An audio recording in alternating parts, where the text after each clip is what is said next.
Est-ce que, selon vous, cette qualification scelle la réconciliation entre l'équipe de France et ses supporters? Et si oui, quel peut être l'impact économique de cette réconciliation?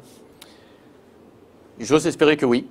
Alors, on va pas se cacher, on sait qu'il y avait une certaine fracture entre la population française et son équipe nationale, même si, encore une fois, le foot reste le sport numéro un, nos différentes études le montrent. Aujourd'hui, il y a presque 20 millions de Français qui se disent intéressés par le football, 11 millions qui se disent très intéressés par le football. Donc voilà, on est très clairement sur le sport le plus populaire en France. Concernant la consommation et la croissance, quel peut être l'impact selon vous? Est-ce qu'on peut par exemple dresser un parallèle avec France 98, cette victoire en Coupe du Monde, toute proportion gardée bien sûr? Toute proportion gardée, oui. On sait qu'en 98, justement, il y a eu 0,2% de PIB d'augmenter. On peut estimer, on peut imaginer qu'en 2014, il y aura aussi potentiellement un impact direct sur la croissance.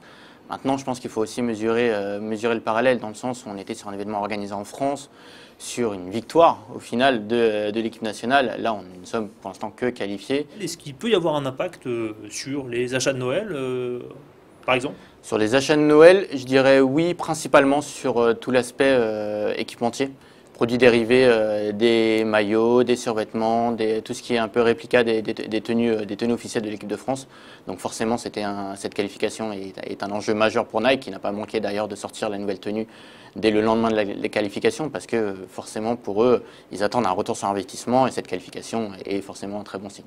Concrètement, Nike a déjà sorti un nouveau maillot là, qui va être disponible pour cette fin d'année. Ouais, dès hier soir, et dès ce matin, le visuel de ce nouveau maillot est sorti, le nouveau slogan est sorti, les joueurs ont même posé pour la nouvelle campagne dans les vestiaires hier soir au sortir du match. Donc oui, Nike n'a pas perdu de temps et ils ont raison parce que c'est maintenant qu'il faut surfer sur la vague de ce magnifique résultat. Parce que concrètement, Nike a injecté beaucoup d'argent, donc il essaie de rentabiliser aussi son investissement. Complètement. Nike est engagé jusqu'en 2018 en versant pas loin de 40 millions d'euros par an. Donc c'est un partenariat immense, au moins sur l'échelle française, mais également à l'échelle internationale. Donc Nike est dans l'obligation aujourd'hui de rentabiliser cet événement et sur un secteur comme celui des équipementiers, ça passe par une hausse des produits réplicas. Donc d'où l'intérêt de surfer encore une fois sur cet événement-là pour optimiser leur vente.